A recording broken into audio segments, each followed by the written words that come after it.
Or you, It's my turn. yes, sir. You were the last. You got this, man. Keep it brief. Yeah, the best. What cultures influence? The culture that influenced me the most is one of the biggest cultures still running to this day, and that's the hip hop culture. I piggyback on what Amaury said. I piggyback on the young king at the end, and everyone on this panel. So I was lucky enough to be born at a time where I was at the very beginning of this movement, this hip hop movement that's touched every continent. What influenced me to create my comic book, it was a void. At the time in 1986, I'm dating myself, so I'm old. So That's when I was born, sir. So there was a void. This music genre was starting, this whole movement was starting, and it didn't think it would survive. Go figure. It's a $1 billion industry now. I said to myself, you know what? I like anime, I like comics. I was a young man at the time when I first started drawing, around 6 years old. I went to church, and we used to sit in the back, myself and my cousins and my brother used to sit in the back of the church in the pews, and the way my mothers and my aunts and uncles used to keep us quiet was give us the funny papers back then. That was the New York Daily News was wrapped with comics, so we used to read that in the back. That's how I really got influenced with sequential art and all that kind of stuff. But when I grew up when I was in high school, I met this young man by the name of A.C.G. Some of you might know him as the guy who created Planet Rock with Alphabet Bottom. We were schoolmates. We designed speakers and all this kind of stuff. We went to Alpha Smith. Anyway, long story short, this is my story branches out, and I'm gonna try to keep it brief. He came off tour, and he saw me in Parkchester, where I was living, and he wanted to start a record company called Strong City Records. He asked me to design his logo, so that's another avenue. I designed some of what they call the early golden era logos as well. While I'm working with Jazzy, I decided to create this comic book because there wasn't any comic books that spoke to the folks that were in this movement that I was in, this hip hop movement. And that's when Rapper Max Robot was born. 500 copies, wrote it all, it was written in verse. Grand Puba helped me write it, and put it out, sold out, boom, that was it. Years later, trying to condense this, years later, Cornell got a wind of it, and now it's part of their archives. And they were the ones that did their due diligence to find out that it was the very first hip-hop comic book. So I'm really honored and proud to say that I started a genre. Congratulations, sir. This comic book thing, so yeah. You're near right there. Yeah, I would say so, yeah. So yeah, hip-hop would be my influence. Oh, so is there anything right now that you have going on? Got so many things going on. Yeah. I'm working with Universal Hip Hop Museum. I have a few irons in the fire with a couple of publishers. NFT is coming. I know I've been saying this for last, but you know, it's difficult when you're dealing with companies. So you young folks out there, when you have to read the contract. That's what I'm saying. So yeah, I got a few things going on. No problem. Ideally, I was picked by the Universal Hip Hop Museum to design the 7 flags that are going on the outside of the building, because 7 flags represent 7 continents, because hip hop has touched all 7 continents. Did you know there was a rapper in Antarctica? I did not know that. In Antarctica. Is he cold, chilling? He's cold chilling. I was wondering what was going to be his NC name. Yeah. You know? DJ Arctic. Frostbite. Yeah. All right. Wow, that's amazing, man. Yo, so guys, give a round of applause to our panel right now. These are amazing people. Well, we got a little bit of time left over. We're going to do a nice little Q&A. If anyone has a question for the panelists here, feel free to come up and ask it right here. If not, shout it out really loud, but feel free to ask some questions. Izzy? Oh, yeah. Yeah, we're gonna. Mic is yours. No, I was gonna say I was gonna add to it. First question gets a grab bag with some really cool stuff in it. So if you have a question, I got something in here that's really cool. We got some other stuff here. We got 2 grab bags. The first question that comes out there for anyone gets something free. So there's your incentive. Anybody wants anything free? Yeah, go ahead, come ask questions. Eric, can you tell us a little bit about when you work with Keith Haring? Oh, So he's asking, Eric was one of the very few artists that worked with Keith Haring. And so yeah, that's Matthew. Big up to Matthew, the photographer. hey, Matthew. Take all your photos out. The work that I did with Herring was kind of interesting because I met him at the Roxy roller rink. I don't know if any of you guys know what that shit is, but I met him at the Roxy roller rink, and we became really fast friends. He liked the character before the comic book. So there's the Rapid Max Robot looks a little bit different than it did in '86. So it was a little simpler. And I created this T-shirt for that show. And I went to that show with a friend of mine, Ari Mike, at the Roxy. It was the Swatch Breakdance contest. He saw the image on my shirt, came over. He was like, I like that. I like the drawing. Would you be interested in collaborating with me with the subway? And so we did. We did some drawings. We did about 30 drawings. Got kicked out the subway several times. I got fined a couple of times. But I went on to become the only person to collaborate with Keith Haring in the subway, Matthew. And just like we said, come get your prize, man. Now with it, there's a few things that I got here, right? I'll show you one thing that's in here. It's buried in here. There's a business card here. So in this business card, it has NYC written with whiteout. You get a free sketch when you come to the booth, 1941. You get the free sketch. So there you go. Congratulations, man. Woo! Does anyone else have a question? If we have more prizes, Actually, we sketches. got one more. We got one more gift bag. We got some. We got some stuff too.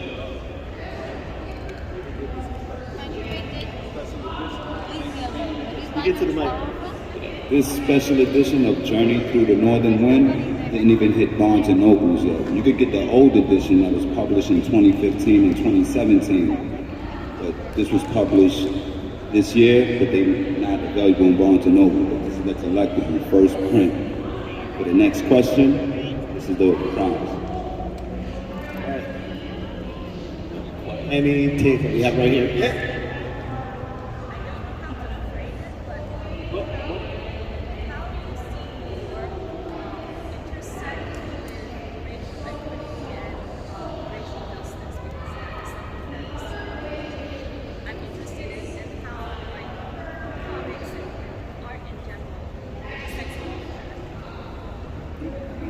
With racial can you come up to the stage and repeat your question so we can all ask? Come over here. It'll be easier. There you go. There you go. How do you see your work intersect with racial equity work and racial justice with the current climate? Okay. Great question. Who wants to tackle that? Would you like to tackle that one, Amaury? I see you later. Yes. The work that we do is surrounded about equity. We see, inequality throughout our history, and there's systematic things that we've grown up in the Bronx feeling and seeing. And I think by showing true representation, right, by telling the true stories of our people, by connecting, by showing love, right, by creating spaces for us to come together and to build, have conversations and create solutions, that's the way to tackle that, and that's something that we're all doing, right? We're all working together.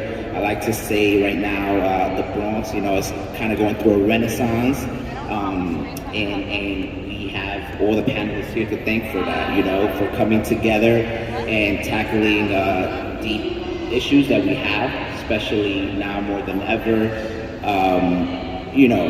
with all the inequality going on. So definitely by showing representation, creating safe spaces, inclusive spaces, and really changing the narrative by promoting healthy narratives and really what we're going through, and our voice. I would say that the reason why I created my comic book was because there was a lack of diversity, maybe? Yes, correct. Or inclusion, there was no hip hop comic book, so fuck it. Oh, no, wait, whoa, the kids are... I just decided to just create my own, and there you go. And now it's a thing. I think what made me create the A.C.G Social Mixer series was there was a Bronx artist. She went out to Brooklyn Comic Con. I believe it was 2018, 2019. And she came to me and she was saying, how come there's no Bronx comic expo or space to hold shows like this? We have to go out to Brooklyn, or nothing wrong with those boroughs, but we have to go to Brooklyn, or especially Manhattan, and sometimes people don't have the resources, or they don't know, it's just so big of a convention space to get to. So it made me think and sit down and wonder, I do enjoy this as a hobby. I do believe that it takes a village and bringing people together collaboratively, and I felt like with this hobby, those fans and those creators in those genres deserve a space locally to come together and create their own, create their own spaces that they feel comfortable in, that they feel that they created with, from the ground up. It always starts with the foundation, building the roots of something. And I think if we start in our local areas and we start with those in our local spaces, it really shows that we've put so much into this. Yeah, and to add to that, I'm happy to say that there have been Bronx conventions now.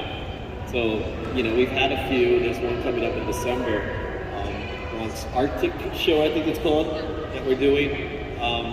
So we are doing that, but more importantly, when you think about comics, a lot of people forget, we talk about the birth of hip hop, right? Well, most of your comic book artists were from the Bronx. In fact, Batman was created in Oak Art, to the point where Bill Finger, Bob Kane, Stan Lee, many artists went to Bronx high schools. So, we got to give love back, right? Those guys, the Jewish community, but now what you got here is just a group of individuals, a very diverse group. I'm a Puerto Rican kid from the Bronx, and it's just so cool to be able to talk about comic books and not be embarrassed about it. Right? It's cool to talk about. I grew up in a hip hop world, but I love rock music. That's the best part about it. And you can ask Shawn and anybody who's been in my car, man. Music's blasting, yeah. But it's about giving back in some way or another, right? And like we all said, it's to give love no matter what you are, no matter what your background, no matter what you believe in, right? You could be Christian, Muslim, atheist, whatever. Right? Love each other, treat each other with respect, and that's what matters. Enough said. Woo! Thank you for wrapping it up, Izzy. Woo! Give it back. Come on, people. Let's do it. Now, guys, we got 5 minutes left in the panel. And what I want you to do is tell these beautiful people how they can find you. If you're here at Comic-Con, your booth member, wherever they can come and support you. And yeah, we're going to start with Eric over there. You're wrapping up with that? You can find me, just Google Eric Orr. I'm not sure what I'm going to be doing later on, but I'm doing a few more panels, and there's an award show going on. And you know what? Come up to the Universal Hip Hop Museum. Come check me out, because the book is there. It's on display. So you'll see a 9.0 sign. There's a few floating around on eBay if you guys are looking, because everybody, they accost me after this, like, oh, how can I get it? How can I get it? It was only 500 made. If you find one, it's expensive. It's elusive, right? It's expensive. I think the last one, a private collector bought one for $3,500. So. Congratulations. I don't have any. That's what I'm saying. I don't have any originals. Kenny. Okay.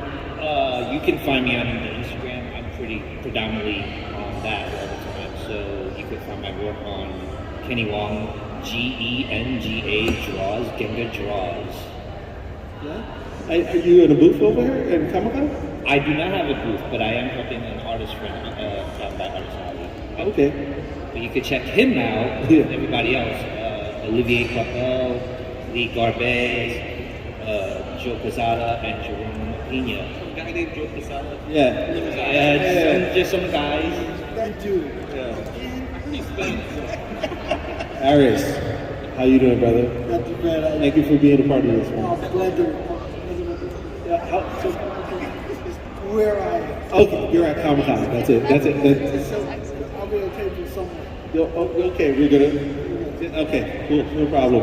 Go on social media, Paris. With that, Yeah. if I Patreon, CIA, Comics. No problem. All right, thank you.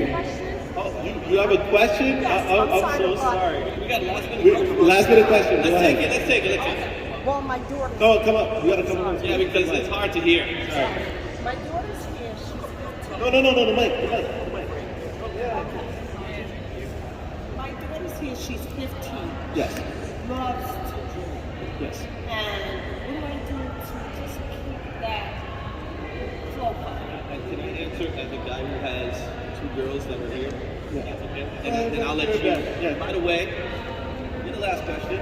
You get the bag, and in it has a boy Paul. He gave me a little guide that he did there. Oh, I want one. Right, we got that. We got some comments, and then as well, there's a sketch card there. Come to our booth, 1941. That's a and you good get year. sketch. Right? I said the same thing. It's a great year, right? Well, it really isn't a great year, but there you go. Thank you. But to answer that question, it's really simple. Just let them do it. Let them do what they want to do. You know, guide them if you need to, but don't prevent them from doing what they want to do, right? Because I'm a comic book guy. My thing was all about superheroes. My girls like to draw anime characters. They love drawing caricatures, cartoon figures. But let them do the stuff. That's it. That's all I say. Let them do the stuff. If they ask you about something, support them. Whichever way you need to. It's better to be supported than to not be supported. You know what I mean? And hang everything up on your refrigerator. Good. Get a second refrigerator and hang it up there too. No, frame it. Really? Frame it. That's spoken by a grandma. I haven't seen you later. You got the little card right there. There's a card in there. 19.